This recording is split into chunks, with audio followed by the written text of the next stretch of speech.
चिरंजीव रहने वाला दृश्य है।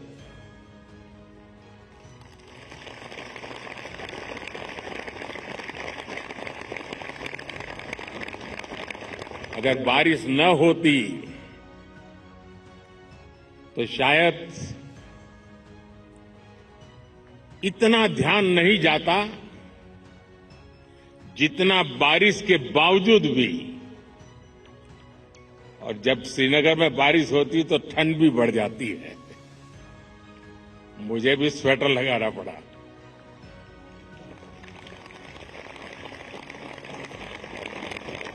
आप लोग तो यही के हैं, आप आदी हैं, आपके लिए कोई तकलीफ का विषय नहीं होता है।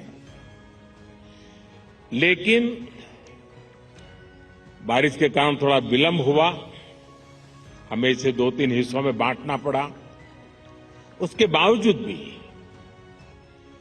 विश्व समुदाय को सेल्फ के लिए और सोसाइटी के लिए योगा का क्या महात्म्य है,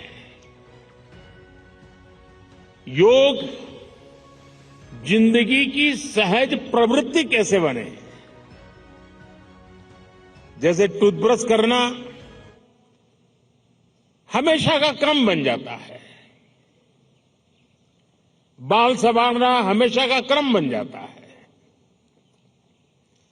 उतनी ही सहजता से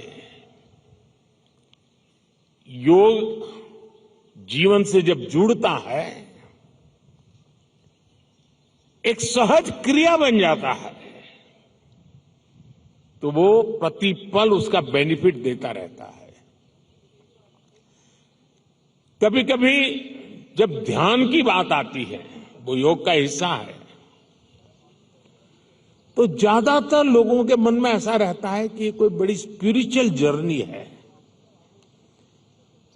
कोई अल्लाह को प्राप्त करने का या ईश्वर को प्राप्त करने का या गॉड को प्राप्त करने का, साक्षात्कार करने का एक कार्यक्रम है। और तब जाकर के लोग, अरे भाई ये तो मेरे से नहीं हो सकता, मैं तो सामान्य मानवी हूं, वो रुक जाता है।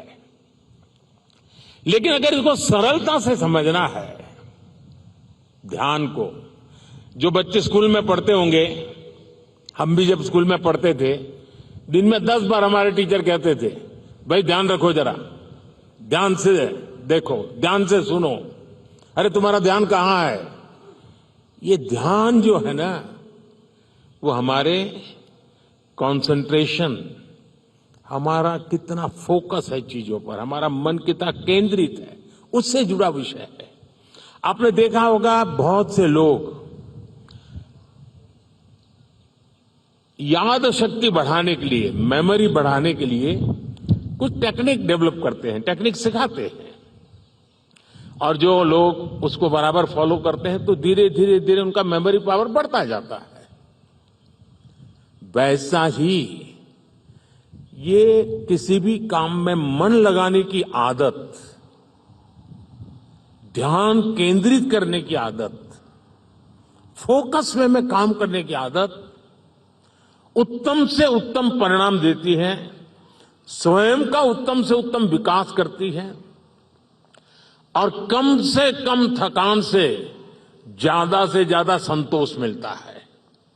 एक काम करते हैं लेकिन 10 जगह पे दिमाग भटकता है तो उसकी थकान होती है। और इसलिए ये जो ध्यान है, स्पिरिचुअल जर्नी को अभी छोड़ दीजिए, उसका जब समय आएगा तब कर लेना।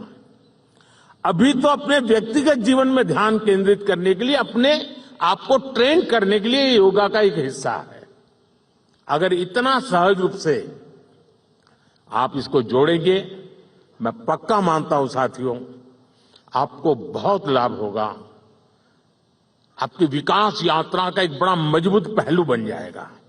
और इसलिए योग सेल्फ के लिए जितना जरूरी है, जितना उपयोगी है, जितनी ताकत देता है, उसका विस्तार सोसाइटी को भी फायदा करता है।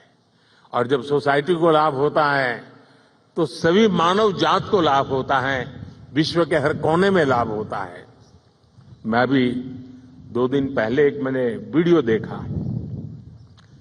इजिप्ट ने, मिस्र ने एक कंपटीशन ऑर्गेनाइज किया और उन्होंने टूरिज्म से जुड़े हुए जो आइकॉनिक सेंटर्स थे वहां पर जो बेस्ट योगा की फोटो निकालेगा या वीडियो निकालेगा उसको अवार्ड दिया। और वो जो तस्वीरें मैंने देखी, मिस्र की बेटियां सारे आइकॉनिक पिरामिड वगैरह के पास खड़े रह करके अपने योगा की मुद्राएं कर रही है, इतना आकर्षण पैदा कर रही है। और कश्मीर के लिए तो योग एक बहुत बड़ा रोजगार का जरिया बन सकता है, टूरिज्म के लिए बड़ा आकर्षण का केंद्र बन सकता है। तो मुझे आज बहुत अच्छा लगा। ठंड बढ़ी, मौसम ने भी थोड़ा चुनौतियां पैदा की, फिर भी आप डटे रहो। मैं देख रहा था कि हमारी कई बेटियां ये दरी को ही अपने जो योगा मैट था उसी को बारिश से बचाने के लिए उपयोग कर रही थी, लेकिन गई नहीं, डटी रही। ये अपने आप में बहुत बड़ा सुकून है।